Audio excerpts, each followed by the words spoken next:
North Branford, Connecticut, Tuesday, May 16th, 2023 at 7:05 p.m. We'll start with a salute to the flag, please.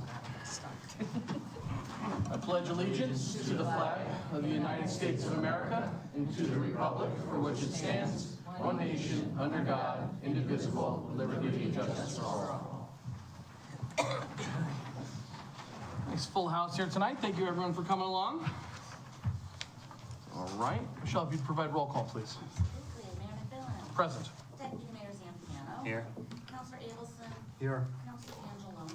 Here. Counselor Diamond. Here. Counselor Goad. Here. Counselor Mace. Here. Counselor Palladino. Here. And Counselor Palencia. Here. Thank you. Okay. I will, item 2, minutes of previous meetings, May 2nd, 2023, WPCA and Town Council meeting. I'll accept a motion for approval. So moved. Second. Motion by Councilor Angeloni, seconded by Councilor Diamond. Any discussion? Seeing none, all in favor? Aye. Opposed? Abstained? Thank you, Nick. And that shall pass. Thank you very much. On to the regular Town Council meeting. Item 3, community events and presentations. Tonight we have our friends from the town of Branford and the Dan Cosgrove Animal Shelter. They're going to present to us. We appreciate you coming out and doing so. So if you would, please take the center. Yes, Jamie, thank you. All right, well, thank you. Jamie Cosgrove, First Selectman of the town of Branford, joined here today for Laura Bourbon, the director of the Dan Cosgrove Animal Shelter, as well as our finance director for the town of Branford, Jim Finch, commission members and staff members from the shelter.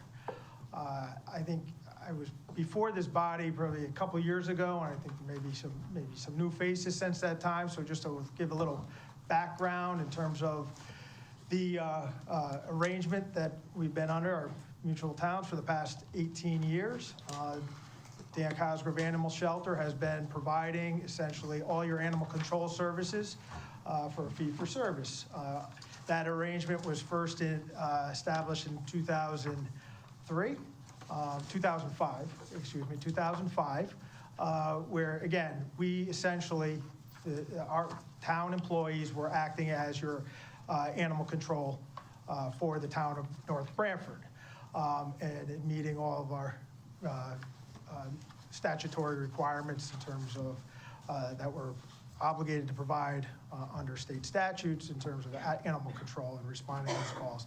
And as I'm sure many of you know, certainly those services that we provide to the residents of both communities, Branford and North Branford, have really, over the years, have really expanded, really at the demand and the request of the residents of our respective towns. That agreement was amended in 2013 to change the formula in terms of how the cost share was divided up. And then in 2019, that was prior to taking office. In 2019, we amended the agreement again.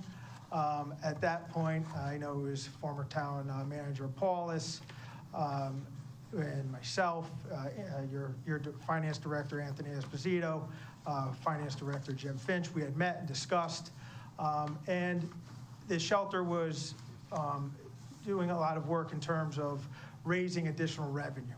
And we amended the agreement at that time so the town of North Branford, the taxpayers of North Branford, would benefit from that additional revenue. So the reimbursement that North Branford would pay to Branford for expenses was net of the additional revenue that we were receiving. And we also amended it as well is to establish that it was based on, the proportional share was based on per capita. Now, the town of Branford and North Branford, we have, we participate in other bodies. We have agreements with our WPCA. We have agreements. We're a regional probate court, and as you all know, the district health. We are part of it, as well as East Haven, and they do that on a per capita basis. So we felt that that's a mechanism that each of our municipalities are accustomed to base it on a per capita. So that was the agreement at that time to establish that the reimbursement for all costs was to be on a per capita basis. We then were undertaking a capital project, which was a full renovation and expansion. And I appreciate, I know Councilman Diamond and Councilman Palacia and the mayor were able to attend, and I extend an invitation to all of you to come by and see the new facility if you'd like, and and meet with staff. We did a presentation. It was obviously during the pandemic. We initially went to virtual meetings. We presented to the council at that time, gave an overview of the project. At that time, we were undertaking a pretty, which turned out to be a very successful capital campaign, which there's people in this room that participated and really moved that capital campaign forward. And the success was largely driven by their efforts and the support of the residents of Branford and North Branford, both businesses as well as just individuals who came out to support that effort. In doing so, while that effort was underway, we realized when we amended the contract, so your operational costs were net of additional revenue, the language for the capital wasn't amended. So we then offered to the town of North Branford, and we reached out that we thought we should amend that language. So therefore, when we undertake this project, that you would also receive the benefit of the efforts of the capital campaign. When that campaign was first set in motion, the goal was to raise, I believe, $700,000. Then, as the project got further developed, we tasked them to raise $1.2 million.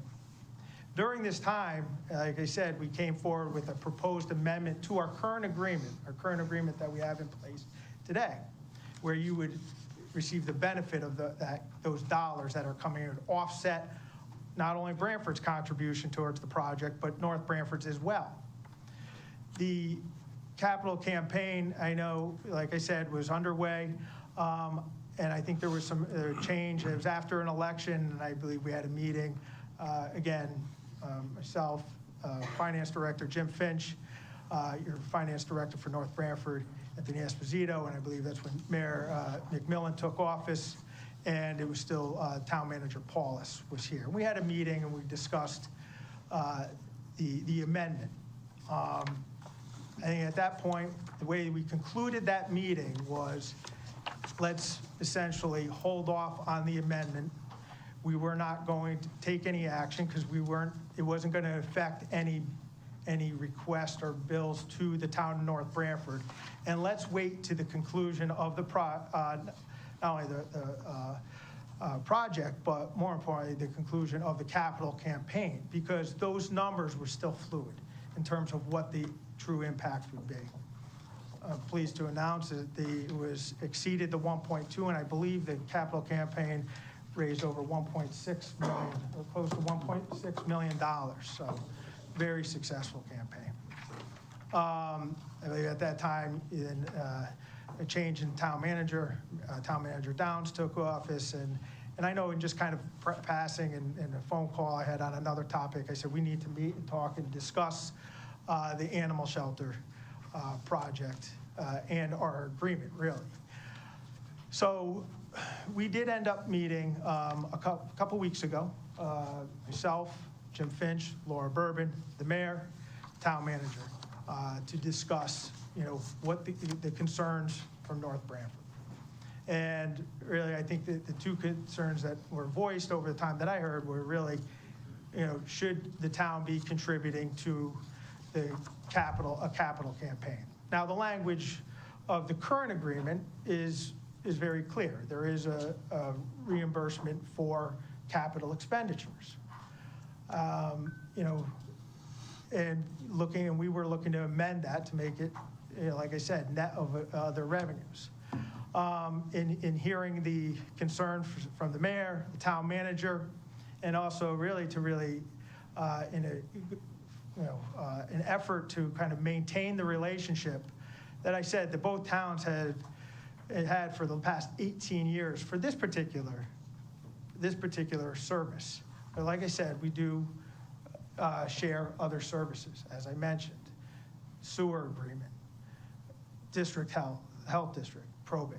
So we do have, our two towns have a longstanding relationship.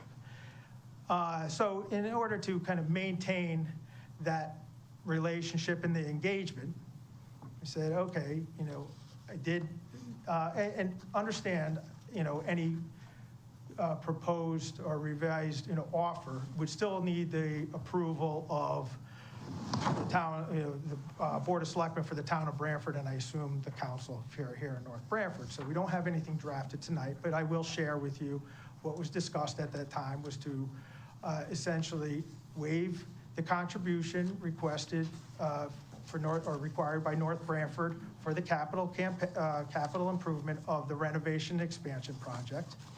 And also, so every month or every year, we bill you based on our actual expenses to provide those services to both towns. And you pay your share based on, as I mentioned prior, on a per capita basis. I offered to hold what we would bill you in the fall for fiscal year '23. You get to bill that once, in the fall. That would be held flat from what we billed you for fiscal '22. Moving forward, that would establish a baseline. And rather than doing it, moving forward, that baseline on an annual basis would grow based on the CPI. And again, these are just, things that were put out there, discussed. I did share in an email to the town manager, but we would have to formalize, obviously, a document, an agreement, if we were going to amend our current agreement. The other thing I would just mention, I think there were some operational things that were brought forward. I think we came to a way to clarify how those reporting were being done. I think that's acceptable once it was clarified what is actually occurring. And so, of course, we'll work towards improving those things that need to be addressed. But that's really it on the agreement. I'm happy to, take any questions regarding that. I do have, Laura is here. I mean, she would be, she's willing to come up and I think explain a little bit more about the work that they do for both of our municipalities.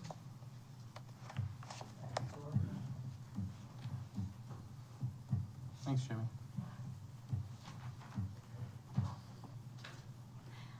Hi, I'm Laura Bourbon. For those who don't know me, I'm the director of the Dan Cosgrove Animal Shelter. I've been here for 15 years, and as Jamie said, we've had the agreement for 18 years. So I want to thank you for allowing me to come speak tonight. I thought a lot about the things that I wanted to tell you about our shelter and what we do, and I wanted to tell you all about the awards we've received over the many years, the many times we've been asked by the state to oversee cases and guide other animal control departments, the many people in North Branford that we know personally, the pet foods we supply to those residents, the medical care we've given to their animals at no cost because they were struggling, the thank you letters we receive. I've given you guys some of those tonight. The hugs we get at Big Y when we're all there shopping from family members that we know we've impacted. But then I thought, I'm pretty biased, and maybe hearing from others that live right here in town might help you guys better. I also thought sometimes photos speak 1,000 words. So I'm put together a little video for you guys, which I'll show at the end. It'll show North Branford animals that were abandoned or hurt or neglected. It shows residents who participated by fundraising, volunteering, or helping us in just different ways. I also want to talk to you about the building and how we designed it and why we designed it the way that we have. We really put a lot of thought into how this building was going to affect Branford and North Branford residents. For example, we've had senior residents in North Branford who have lived here their whole lives. They've raised their children, but now they're alone. And they have a cat, for example. And they took a fall, and they ended up in a rehab facility for 2 weeks, and they had nobody to watch their cat. So we would go and take their cat and put it at a safe keep at no charge at our shelter. And we designed cages specifically for these animals so that they're as low stress as possible. So an open and close mechanisms that are silent, so it's not scary when you're opening and closing the cages for them.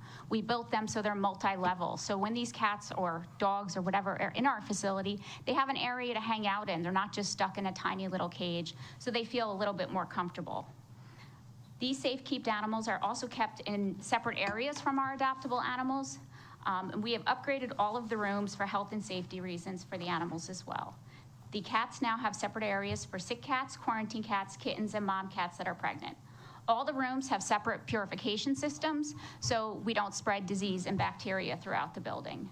We can house 50 cats comfortably, but we designed these cages so that we can make sure that if we get a hoarding case or something else happens like a disaster, we can put more cats in there than just one individual cat per cage. We also have our new and improved dog room. In that dog room, we have upgraded the heating and air conditioning and have individual radiant heat panels in the ceilings for the dogs that adjust for that specific area of the kennel. We also have pregnancy kennels and puppy kennels too. Over the years, we've had many residents that had to give up pregnant dogs, and now we have kennels that will actually accommodate those dogs. We also have a decompression room for dogs, because if you can imagine, if your own dog at home has to be given up for whatever reason, they get stressed out in the kennel. And then we have a decompression room that they can go in to sort of decompress for a while until they get used to the idea of being at the shelter with us. We have a new pet food pantry room where we keep our pet foods that are donated so we can sort them and then figure out which ones need to go to our residents here. And we deliver to the people who can't get out for whatever reason. The dogs have 2 large play yards and a splash pad that's named in honor of Dr. Osorio. He appreciated the work we did, and we were so grateful for all he did for the hundreds and hundreds of animals he cared for. And when he passed away, his family asked that the donations come to us. So we named the splash pad after him, and we think he'd be really happy with that because he really enjoyed watching doggy play groups. And we now have a new critter room as well. Believe it or not, our North Branford friends have to give up lots of critters. We get guinea pigs, hamsters, bunnies, birds, you name it. And we take in all of our owner releases, so we don't pick and choose. So we are one of the few shelters throughout the state that will take in these little critters. We also have lots of farm animals that come in from our North Branford friends. So that's why we built our new Zen barn. We pick up everything from rams to pigs to sheep to chickens to goats to roosters to ducks. And speaking of ducks, we come out for our wildlife calls too. Whether in the unfortunate circumstance that an animal is suffering and needs to be put down, or just when residents call to say baby ducks have been in the yard for 24 hours and there's been no mom that came back for them. We actually capture them and bring them to safety until a rehabilitator is found. We also now have our private animal control office where we can conduct investigations. In many of the old school shelters, you're just in the lobby and you're conducting investigations in front of the public, which we didn't feel was appropriate. We also have worked tirelessly to provide educational program to all of our residents because we believe it is so important. These programs are in our North Branford schools, businesses, at the shelter with programs like Reading to the Animals and our animal camp. We are always looking for new and innovative ways to include our children in the shelter and educate them. We really did put a lot of thought into this building to benefit both residents from Branford and North Branford. I'm going to show you a short video. And once again, these are animals that came from this community and then all the people who have helped us. I like the smell of your hand cream.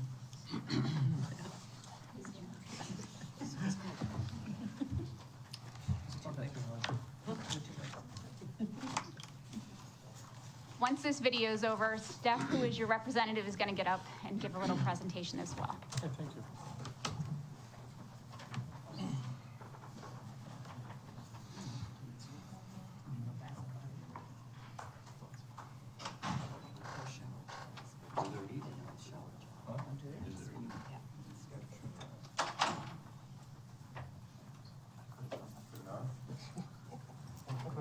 Any darker one we do now? Would make it darker? I guess not. Do I have to be certified? Yeah, probably. Do I have to be certified that's on the website? Is that the PD? Dimmer switch. There it is. Popcorn? Absolutely. Yeah. That cool? I think there's some in the kitchen. Tacos. How about the Yankees? I'm just glad somebody finally rescued you, Anthony. Replace the lamp. Replace the lamp.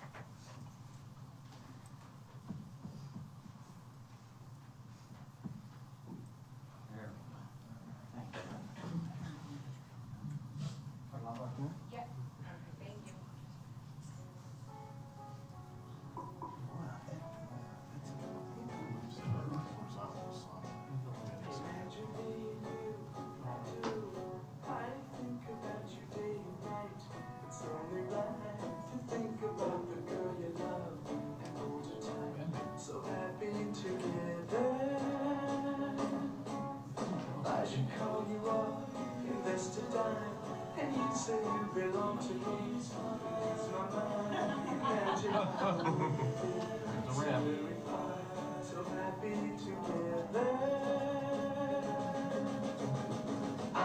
I can't see loving nobody but you for all my life. When you're baby, the skies are blue for all my life. And you and me, no matter how they toss the dice, it had to be. The only one for me is you, and you for me, so happy together. I can't see me loving nobody but you for all my life. When you're with me, baby, the skies will be blue for all my life. Me and you and me, no matter how they toss the dice, it had to be. The only one for me is you, and you for me, so happy together.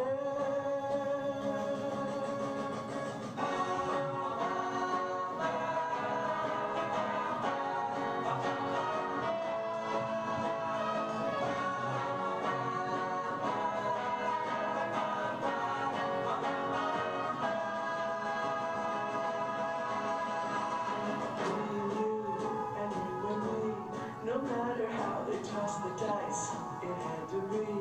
The only one for me is you, and you for me, so happy together. So happy together. How is the weather? So happy together. We're happy together. So Very nice.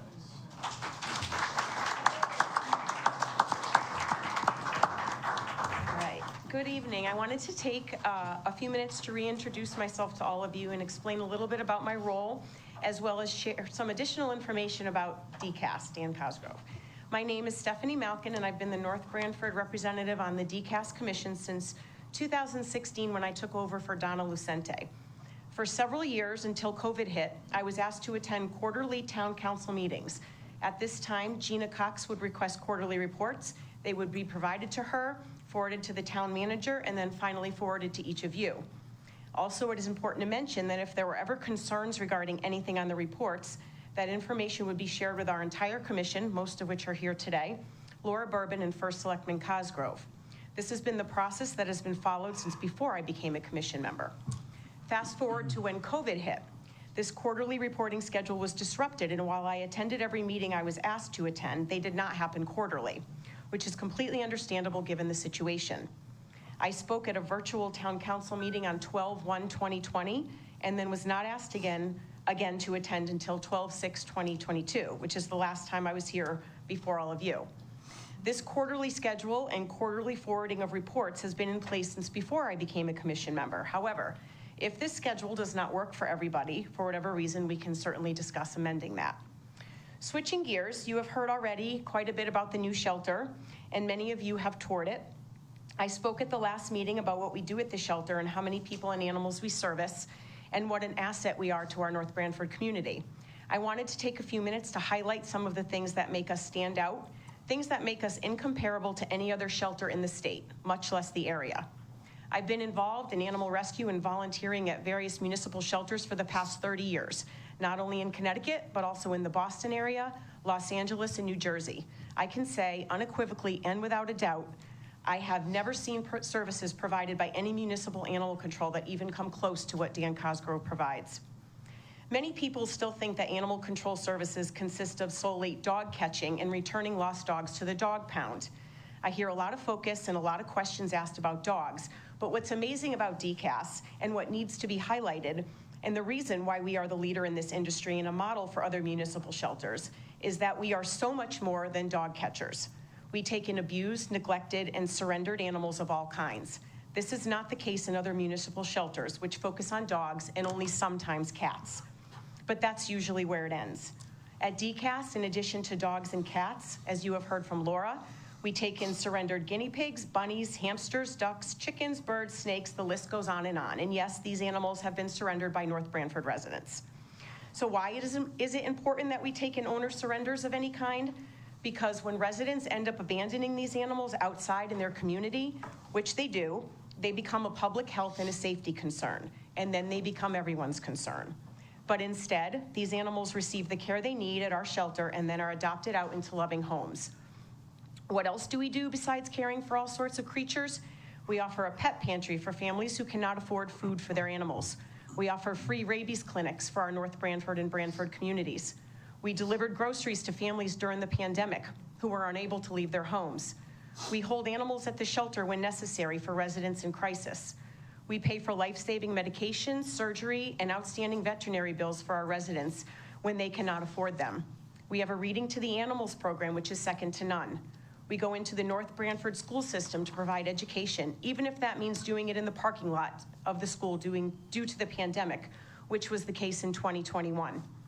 North Branford schools are a great support for us. They do several fundraisers each year, which I can attest to given that my daughter is currently in 6th grade at NBIS. When she was at Jerome Harrison, their student council group spent the day at the shelter dropping off donations and learning about animals. Local Girl Scout and Boy Scout troops tour our facility and learn about animals and caring for them. North Branford High School students do internships with us. We have 2 currently. We have a summer animal camp program which has drawn kids from all over the shoreline. Many North Branford children graduate from being campers to becoming camp counselors, and they are a huge part of the success of Animal Camp. We offer dog behavior and handling classes and provide volunteer opportunities for those ages 4 through 94. Our community loves DCAS. If you drive around on a spring or summer day, you will no doubt see the lemonade stands at my house and others raising funds for our animals. We are truly a community that cares for and supports our shelter and the animals that find their way there. Laura spoke to you about some of the specific animals that have come out of North Branford, and I just wanted to highlight 2 that I had mentioned the last time I was here. Because these were really special for us. A few years ago, a North Branford resident's home flooded, and as a result, the homeowner went in her car while she was trying to figure out a plan. She found a place to go, but there was a dog there. The cat wasn't fond of dogs, so she called North Branford Police Department to ask for help. North Branford Police contacted Animal Control, who met with the woman and her cat at the shelter, and we agreed to hold the cat until the woman was on her feet and able to take the cat back. This resident was hysterical for so many reasons. She felt guilty for leaving her cat behind, but she was assured that her cat would be loved, and by night's end, he was purring and cuddling with staff. We were able to text a photo and a video of her cat feeling safe so she could take that one worry off of her plate. Another North Branford resident came to us because her husband had had a stroke and was no longer able to care for himself, and she and her husband were losing their home because he could no longer work. She needed to rehome her dog. We took the dog in and noticed that within a week something wasn't right. After a trip to the vet, we found that the dog had a parathyroid condition that was killing her.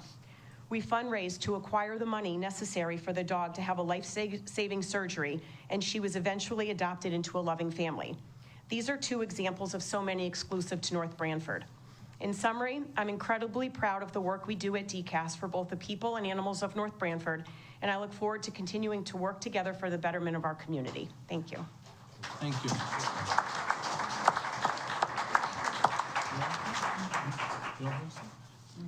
Hello. Hold my phone here, old Gen Z. Good afternoon, guys. Good evening. My name is Hunter Provencher, Old Post Road. Sorry, I'm going to be reading from my phone here. Hello, my name is Hunter Provencher. I'm a North Branford resident and a 2021 graduate of North Branford High School. Right now, I work as a full-time realtor for William Ravis, and in addition to attending college full-time.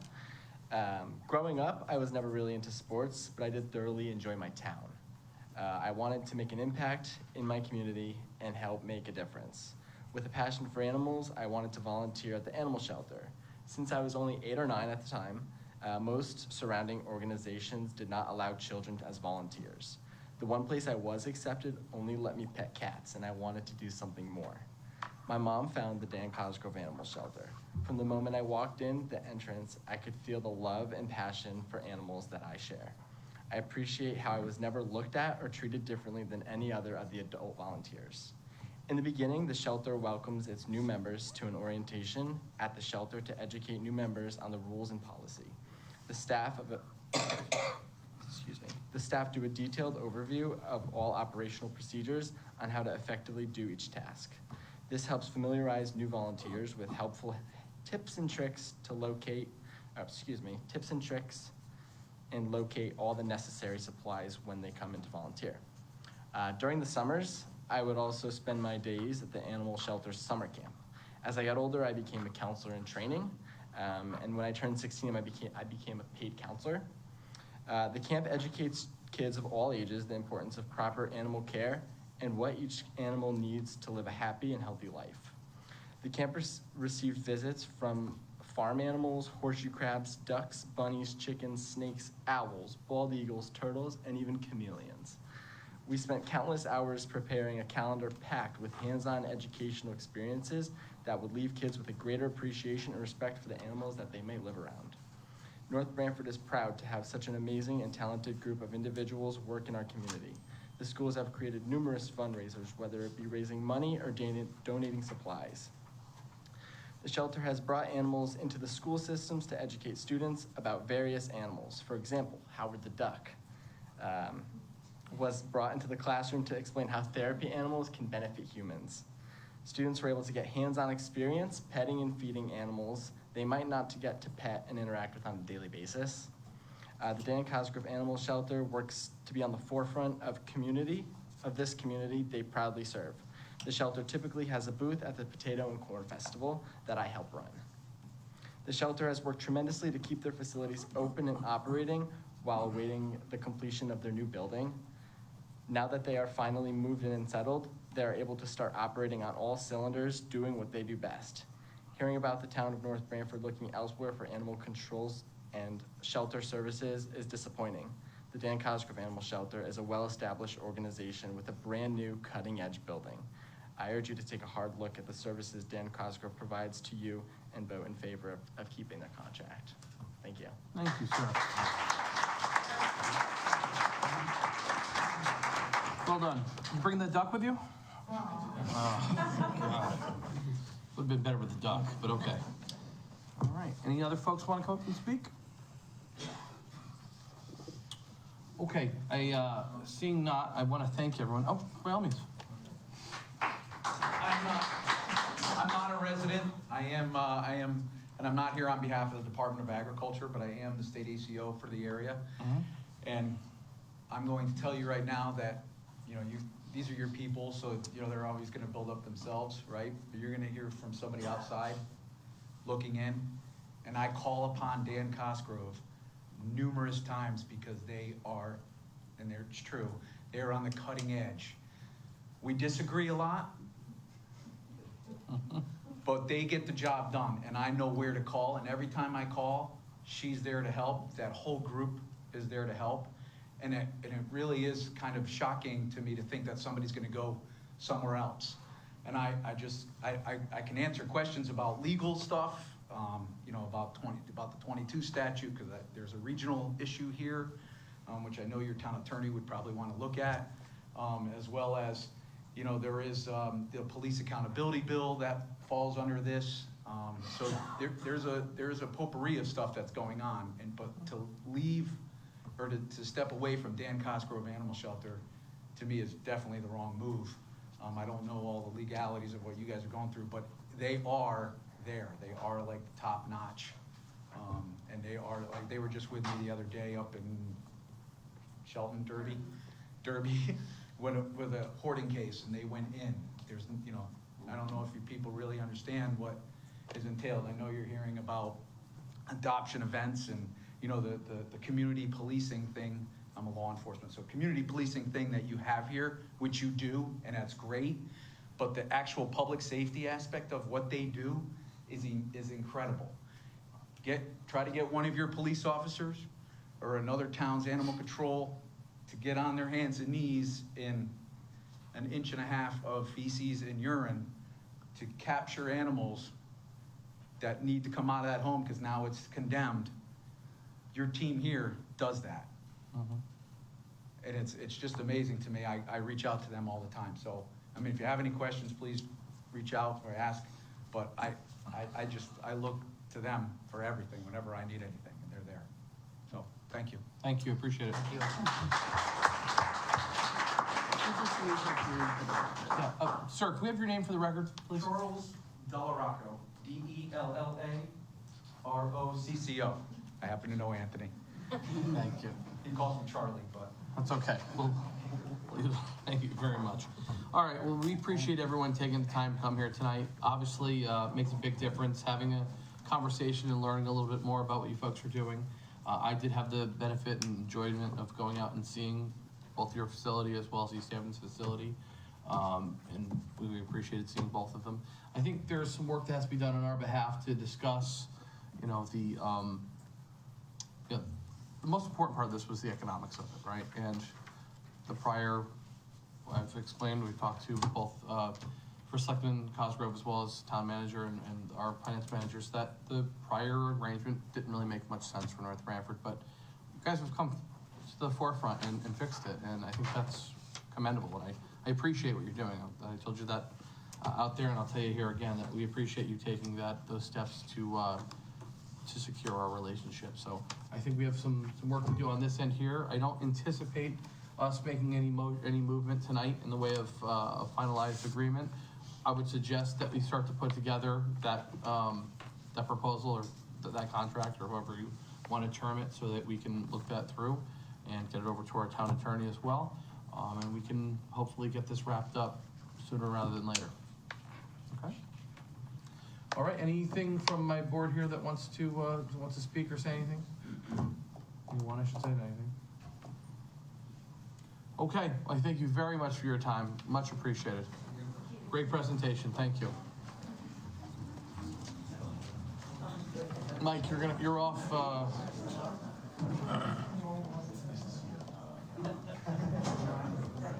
Jamie, thank you. Jim, thank you.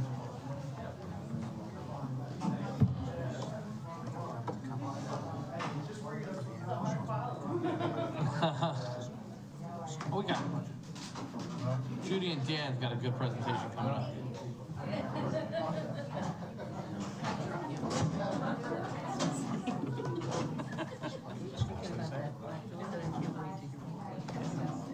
Right.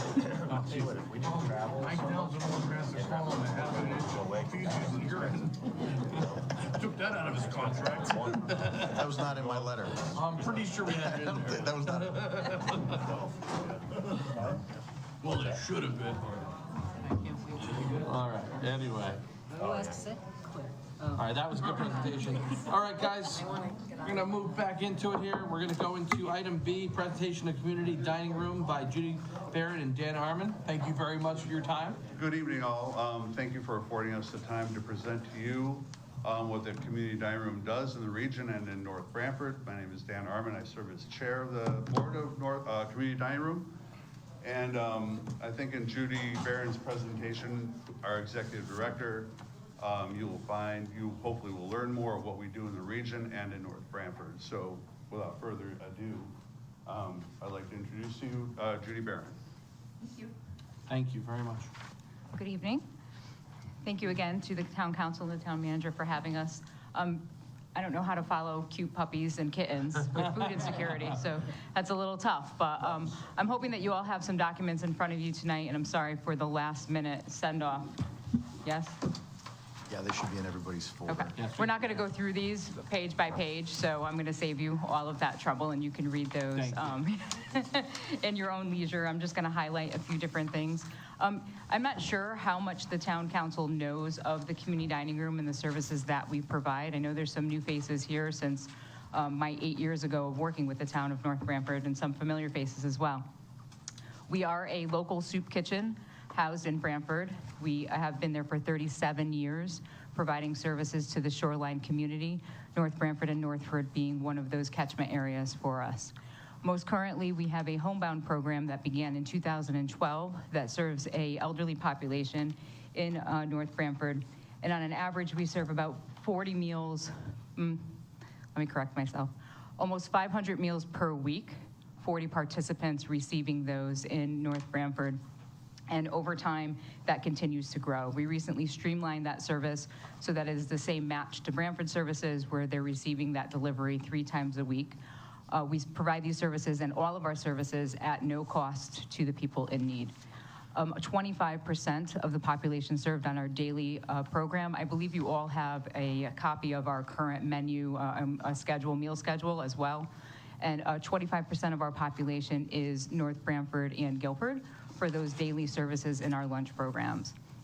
We also like to be able to provide, and our tagline being more than just a meal, that we are there for those residents in all of the towns to provide services to them, whether it be help with employment, housing, or just basic car insurance. Whatever it is that they need, they come to us and we help them and provide them with referrals and resources to local social services or other agencies that can provide them with help.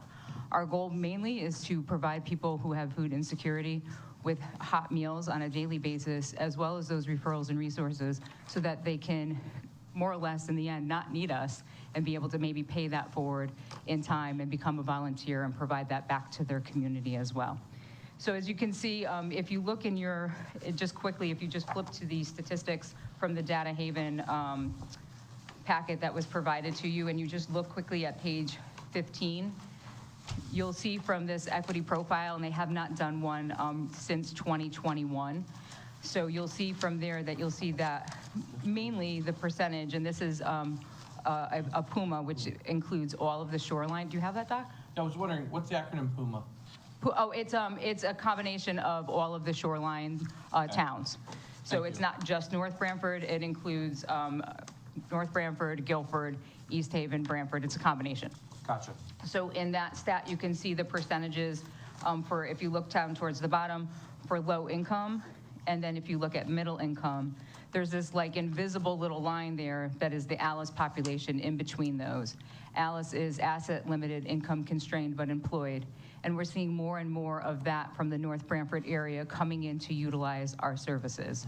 So there is a large percentage there that do need the food services and referrals and resources that we could provide to them to allow for help. We're happy to be able to continue to provide for this program. We're appreciative of the new town manager for the support that he is giving us in recognizing the need in the community. It's sad to think that we have members in our community that do need these services, but it's wonderful that we're able to be here and continue to provide that to them. We invite all the town council members to come in, take a tour, maybe take some time and volunteer if you're able to see what we're doing and what's being provided in your community as well. Yeah. Questions? No, that's great. I Good. know what you guys are doing. I've talked to Dan about it, and you and We've I talked- chatted as well. Yes. I think what you do is commendable, and it's fantastic, and I appreciate it tremendously. I think I echo the sentiments of everyone here that we appreciate what you do tremendously. Thank you. We appreciate the support from you guys as well, and thank you again for the opportunity to share some awareness with you. Thank you very much. Okay. Gotta learn a new term today. Okay, on to item C, presentation by Charles Larkin of Honor Them with a Flag. Mr. Larkin. Thank you. Thank you, sir. Hello, everyone. I'm Charles Larkins from 62 Clear Lake Road right here in town. I've been asked by the North Branford Women's Club to MC their Honor Them with a Flag event that's held on June 14th, right here on the lawn of the town hall. I'm here tonight basically to invite all of you to participate with us. You're more than welcome. The town manager in previous years, other board members or town council members have come out and spoke at the presentation. I have already approached the police department, and I will be approaching the fire department to join us. The police departments and the fire department both have participated in honor guards in the past. So it's a nice event. It's a very good fundraising event. All the money that's raised from this flag event goes to veterans organizations in the area. That's great. So it all comes right back to veterans, and but it's not just for veterans either. There's people that have nominated fire department people, police department people, town council members, I believe, public service members. So we have an area that's not just military, for public service people also. So I'm just here to extend the invitation again this year, and hope some of you would, or all of you would like to come out and participate with us. So, Thank you, Mr. if you have any questions, and if you need any more forms, you can reproduce this and fill them all out and send them in. Great, thank you, sir, I appreciate All right. that. Anything? Thank you. Thank you.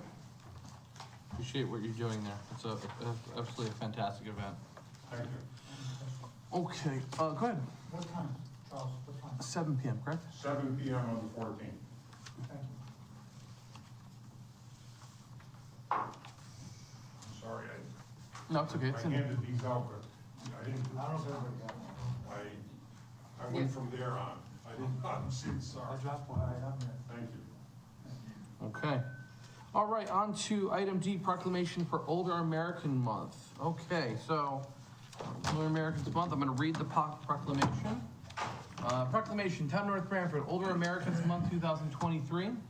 Whereas North Branford includes a growing number of older Americans who contribute their strength, wisdom, and experience to our community. And whereas communities benefit when people of all ages, abilities, and backgrounds are welcomed, included, and supported. And whereas North Branford recognizes our need to create a community that provides the services and supports older Americans' need to thrive and live independently for as long as possible. And whereas North Branford can work to build an even better community for our older residents by planning programs that encourage independence, ensuring activities are responsive to individual needs and preferences, increasing access to services that support aging in place. Now, therefore, I, Jeffrey Macmillan, Mayor of the Town of North Branford, Connecticut, do hereby proclaim May 2023 to be Older Americans Month. I urge every resident to organize the contributions of our older citizens to help create an inclusive society and join efforts to support older Americans' choices how they age in their communities. I'll stand affixed here too by myself, and I appreciate that. Do we want to do a quick picture? Yep. Okay.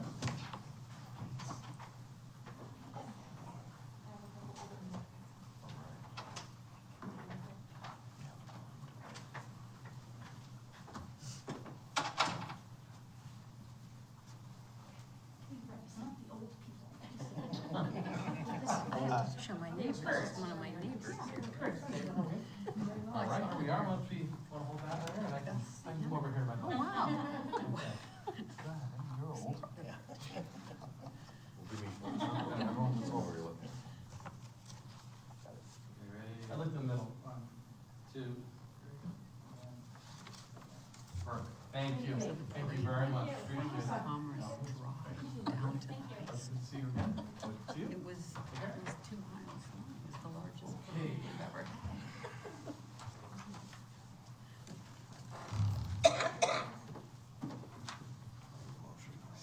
Yeah.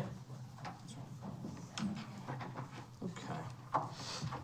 Okay, I would like to make a motion to amend the agenda under item 7, resignations and appointments, to add appointment of Adam. What? Appointment 7A. Appointment 7A, to appoint Adam Canosa to the Permanent Project Building Committee. Leave the term to expires 11/30/25. Second. All right, motion. Let's see, 1 second, make sure I have this correctly in here. Canosa. You have this resume? We have it in here. I'm not sure I have it spelled correctly. Canosa.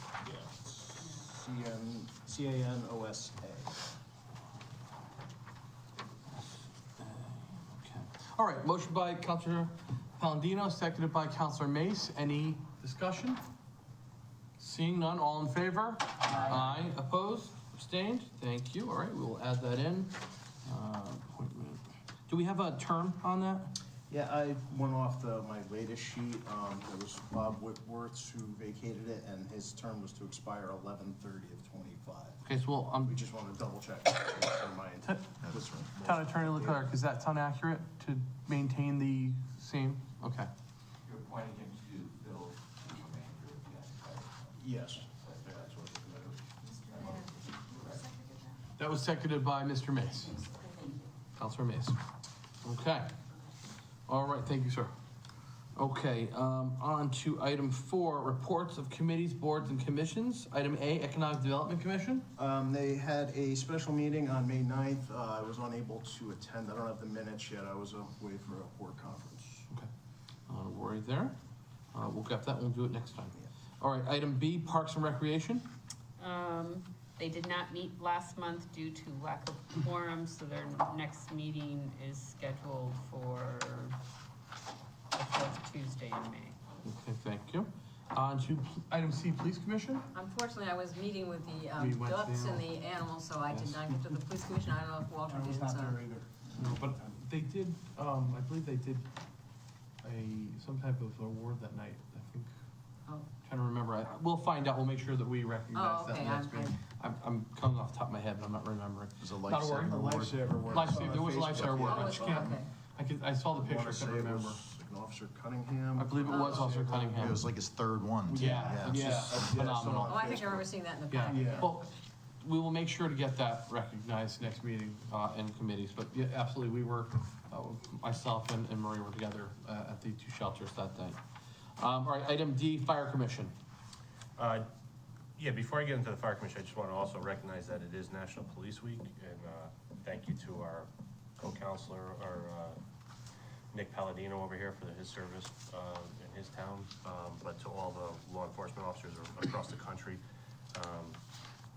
Just like to recognize, especially in these times with the different political things they're dealing with, and it seems like they can never do anything right, but it takes a special type of person to do that work, and we appreciate it. So, as far as the North Branford Fire Department, I was unable to make the meeting this month, but I did want to note that the following North Branford VinTech members will be receiving code save certification during the Yale for EMS Awards Luncheon. John McFarland, Ryan Zimmerman, and Brittany Stiles, who, you know, it's funny we mentioned a police officer, but it does seem like a lot of these names repeat themselves, and it just speaks to the caliber of people we have in the police and fire department. Also, North Branford paramedic Caitlin Gebhardt and EMT Cassie Mercurio were recognized by Scott Martis of the Yale Center for EMS for their timely activation of a cardiac catheter lab, surpassing the time standard. Their quick and professional skills resulted in the patient being discharged in a timely manner. Our members continue to do a fantastic job, so thank you very much to them. Thank you, sir. Appreciate that. We also extend our appreciation to those folks. Okay, on to item E, Planning and Zoning Commission. Next meeting Thursday, May 18th. Thank you, sir. On to item F, Finance Subcommittee. The next meeting is scheduled for Tuesday, June 13th. Okay. And on to Public Safety Communications Subcommittee. I'd just like to make the town council aware of the fact that we are running into a few little difficulties right now with the Northford Tower. And I know Mike can add to what I'm going to report. There's an issue in terms of the electricity, and I think Mike's worked with some people there, and I know that so has Victor. There's also another issue in terms of the construction documents in order to get our equipment onto the tower in time. My understanding is that there has been some progress, and hopefully we're going to meet that deadline, because we really want to meet the June 30th deadline. I don't know if you want to add anything, Mike. Yeah, I mean, really the issue seems to be centered around the fact that the property that's located on was probated. The individual that inherited the property has a mortgage, and then the bank that holds the mortgage wouldn't subjugate the easement for the power to access the tower. Right. But in talking with Wallingford, because Wallingford Electric would be the utility doing it, which is, you know, property of the town of Wallingford, they are indicating that they are making progress in that area with the bank. The bank has sent a list of requirements that seem to be meetable, and I think that we'll probably make the deadline. The other issue was there was, I think, some miscommunication about like what was required before. You know, there was one thing that had to be done by the applicants, and then another by the town, and we were each expecting each other to be submitting it. So that's been cleared up, I think, too. So I think we're in good shape right now but we're monitoring it. Thank you. Okay, Yeah. thank you. Okay, on to item H, the CIWWA. Okay, I have a little gift for members of the town council. The Inland Wetlands Commission has developed a brochure. It's kind of a user-friendly brochure for folks to understand what are wetlands and water courses and what do they have to do? Because I think that commission runs into a lot of difficulty with people who say, well, this is my own property, this is my land. Are we missing? You know, I don't have to do these things, but people have to understand what inland wetlands is all about and how a lot of what they do is based on what the state requires. And so they want to make a very user-friendly type brochure, and I think what they want to try to do too is have these brochures available at different town buildings and also maybe get it published in the, I don't know whether we can do it in a newspaper or whatever, but I think they really want to get the word out. Get the Tutucket Times, for example. But it is, a lot of people just don't understand what, and I don't, Michelle, if you want to hand these out to I don't have extra copies now. So I just think, I think they're very proud of this. I think they did a good job. They made it nice and user-friendly and not complicated for somebody to understand what it's all about. It's good. All right, thank you for providing this. This is good to know. Okay, any other reports? No, that's it for Okay, now. thank you very much. Okay. On to item 5, Town Manager Report, General Updates. Mr. Downs. Thank you, Mr. Mayor, Town Council. The Town of North Branford's budget referendum was held on May 9th, and the question was, shall the Town Council recommended budget of $59,874,502, which requires a rate of 34.52 mils, be adopted? Voters are given 3 choices: to accept the budget, to reject it because it's too high, or to reject it because it is too low. 196 voters cast ballots in the referendum. 138 rejected it as too high, 13 rejected it as too low, and 47 accepted the budget. 15% of registered voters must turn out for the referendum to be binding, and in this instance, 2.1% of voters turned out. Therefore, the budget as recommended by the council has passed. The COVID-19 pandemic has been declared over as a public health emergency, and we've officially entered the endemic phase. This, of course, does not mean that there is no longer a threat from the virus. It remains a leading cause of death in the United States, with approximately 250 deaths due to the disease reported daily. Our infection rate in North Branford has thankfully continued to be extremely low for several months running. The end of the public health emergency means that free test kits from state, local, and federal resources will be drying up. And after June 30th, COVID testing will no longer be free but paid for by an individual's health insurance. Here in North Branford, we just received a new shipment of COVID-19 rapid home tests from East Shore District Health, and this is likely to be the last free round that we'll have available of these. These tests are going to, starting this week, be available at my office in Town Hall, the Park and Rec front desk, and our libraries, as we've made available with previous free kits. And these tests are the IntelliSwab home tests. They're a little different than the last ones we got. There's 2 per box. They expire in August of this year. We never seem to get them that last a long time. We seem to get them like just about to ready about to turn on the shelf. Yeah. But so any residents interested in picking them up should do them soon. We'll have information about that available this week. Again, the town's Memorial Day Parade will be held on Monday, the 29th, 10 a.m. in the North Branford section of town. And I'm pleased to announce that the committee selected Zach Canada as our Grand Marshal for this year's parade. Mr. Canada is a distinguished Army National Guard veteran of the wars in Iraq and Afghanistan, and is also, as you all know, a member of the North Branford Board of Education. Among his numerous decorations are the Bronze Star, Meritorious Service Medal, Army Commendation Medal, and the Army Achievement Medal. For such a patriotic event, I suggested that Zach Canada change his name to Zach America. He has refused up until now, but we'll still be honored to have him serve as our Grand Marshal during this year's parade. Again, details, as I've mentioned before, it's extended to everyone who wishes to march on that day. Groups will form on Commerce Drive off of Route 80 at 9 o'clock a.m. The parade will line and start up at 9:30 and step off 10 a.m. sharp.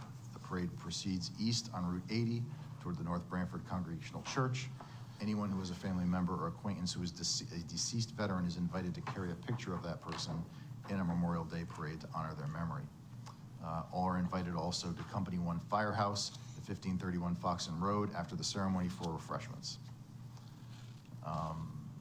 Again, want to give special thanks to Kathy Poston and Gina Cox, who are once again organizing the parade with the critical support of Public Works, Police, and Fire Department, who are all working to make this event a success. As Councilor Palicia mentioned, this week marks National Police Week, and I know the council joins me in thanking those who serve North Branford and our region in law enforcement. We're lucky enough to have 2 law enforcement officers as members of this council, and the week began with Law Enforcement Officers Memorial Day on May 15th.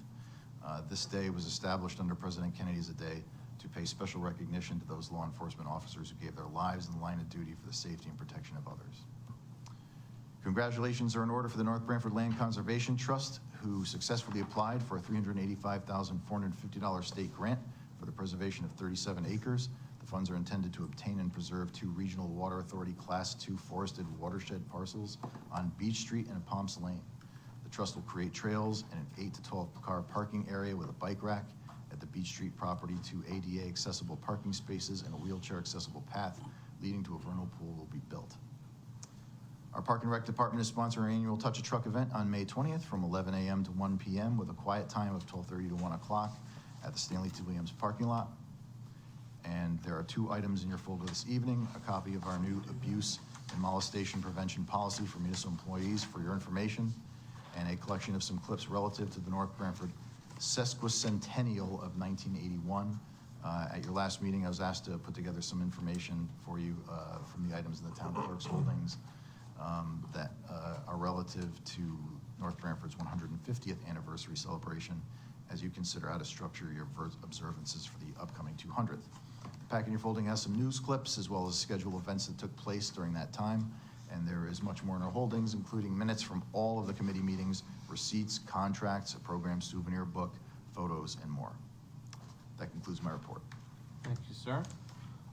Echoing that report, I think I've said this in the last couple of meetings, but the Memorial Day Parade, fun thing for this town, something we're proud of. So please consider reaching out to Kathy and to Gina, and getting your antique cars. The kids love seeing them. March if you can.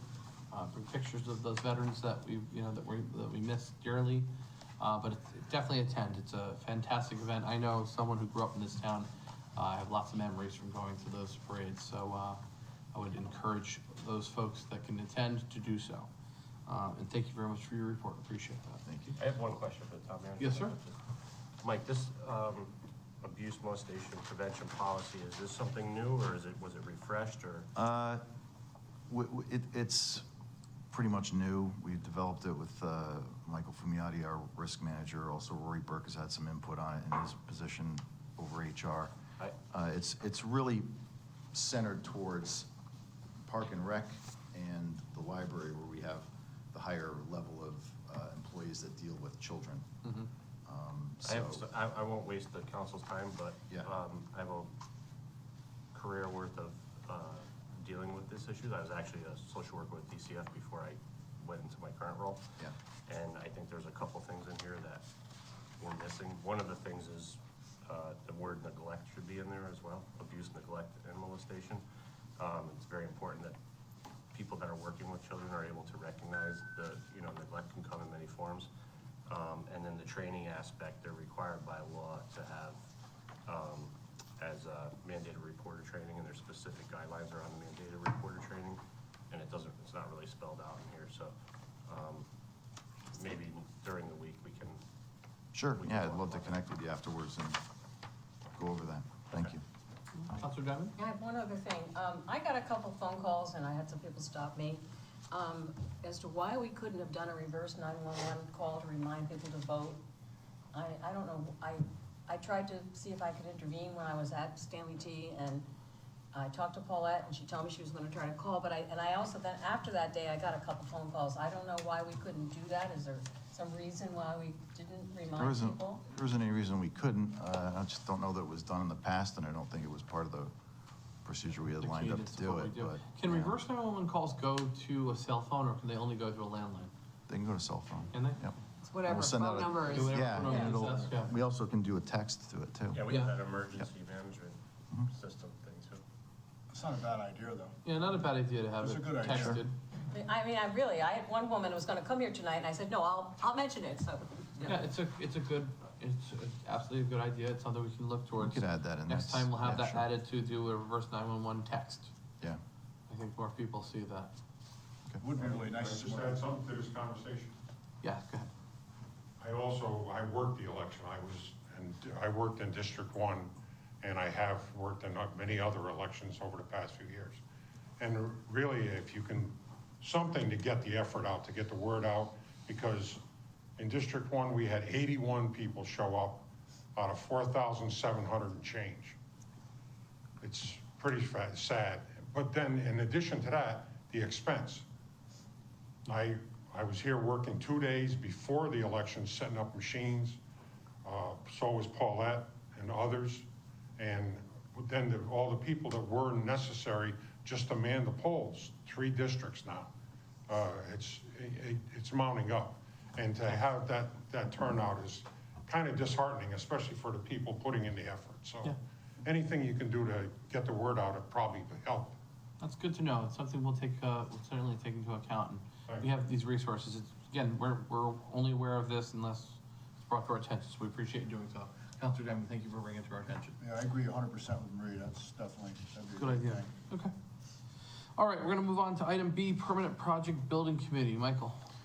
Sure, so the Stanley T. Williams Community Center, the project remains 90% complete and the roof is finished, but we're still awaiting the fascia and the caps. The project is expected to be fully completed in mid-June when those items arrive. Police Department and EOC, the site work at the location continues. North Branford Intermediate School, this project has been advertised and the bids will be open tomorrow.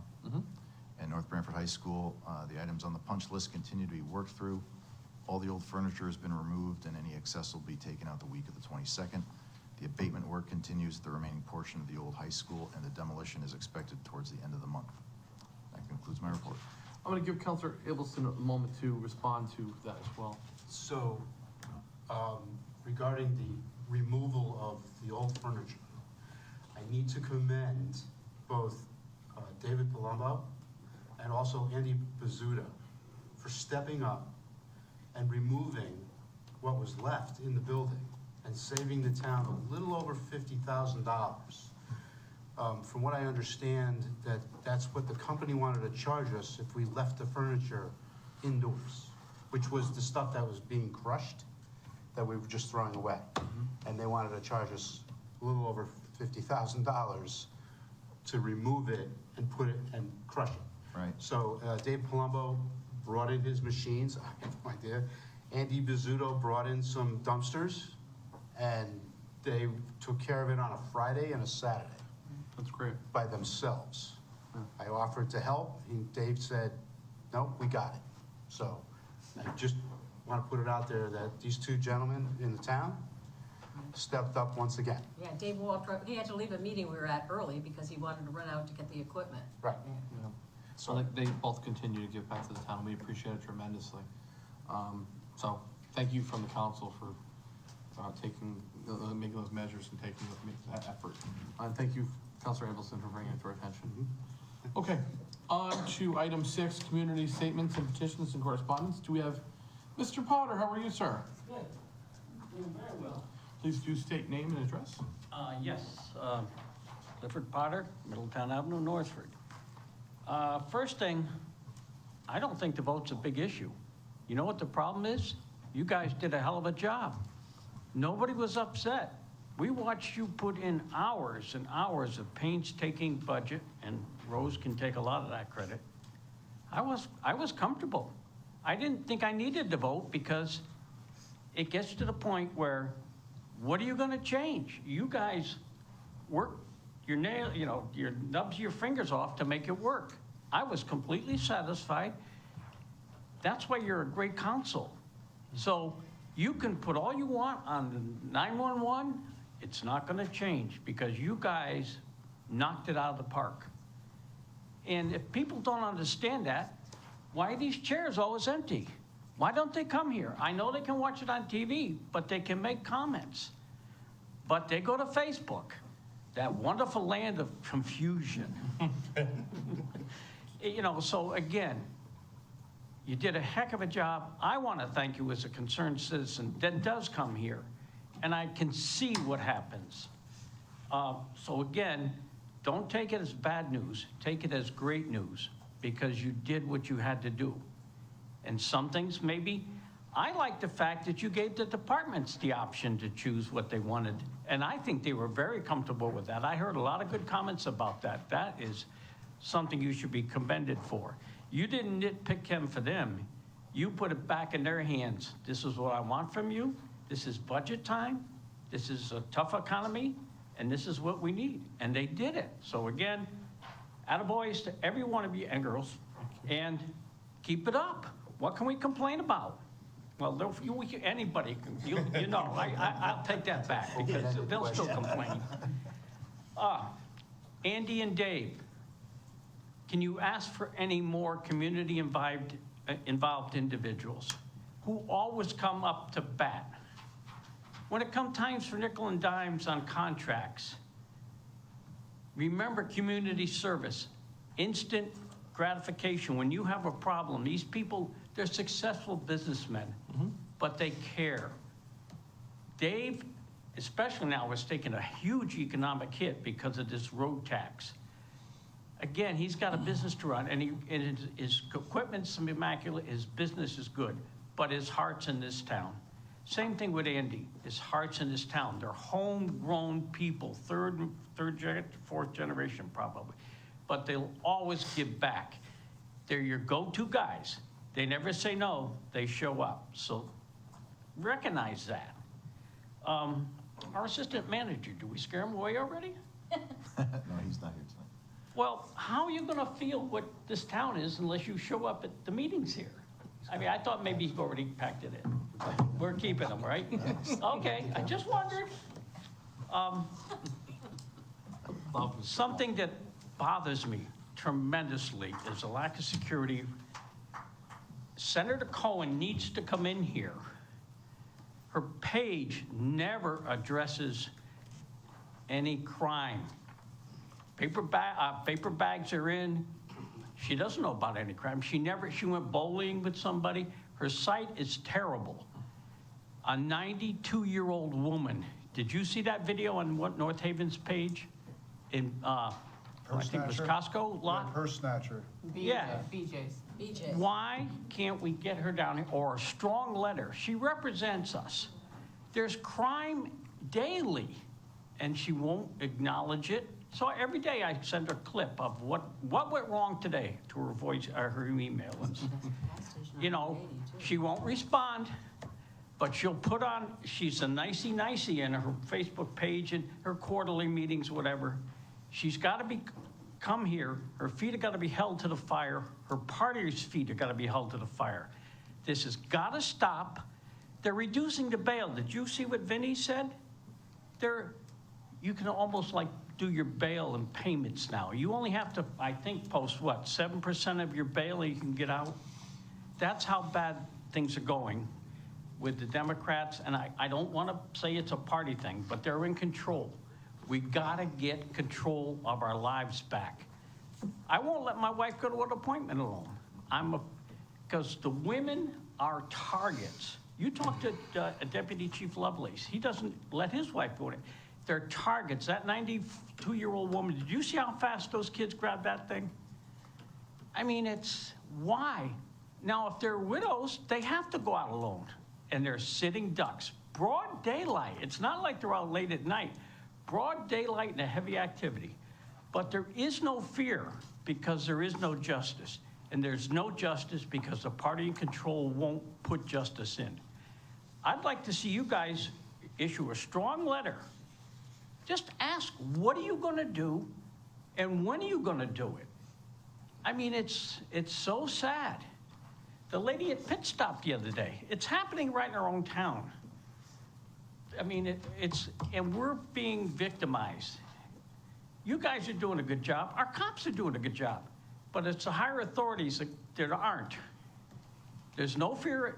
Nobody fears anything because there's no retribution if you do anything wrong. The police can't do anything. So many cops are turning into firemen. It was disgusting. I read today that the state police graduating class was under 50 people. That used to be a prestige job. You couldn't get into the state police unless you knew somebody. And they're 400 troopers short, and they can't even begin to backfill.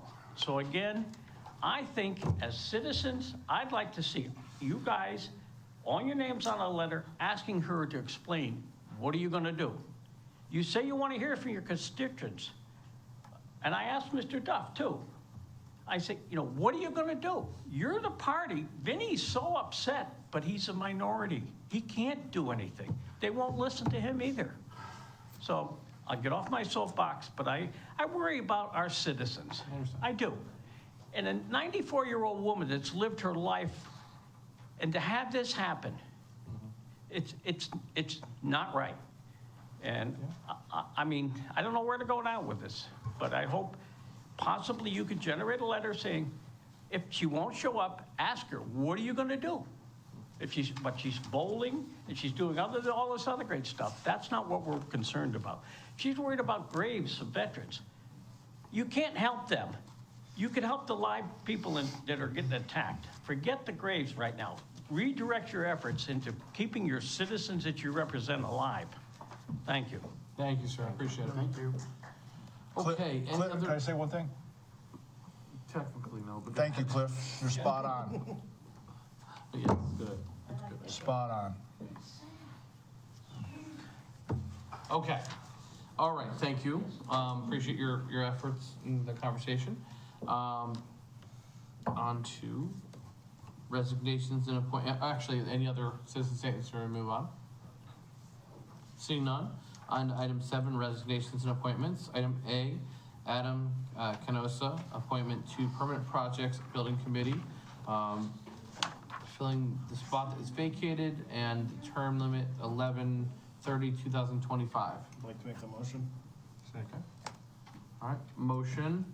Do we have to, is that okay, the motion that we have here?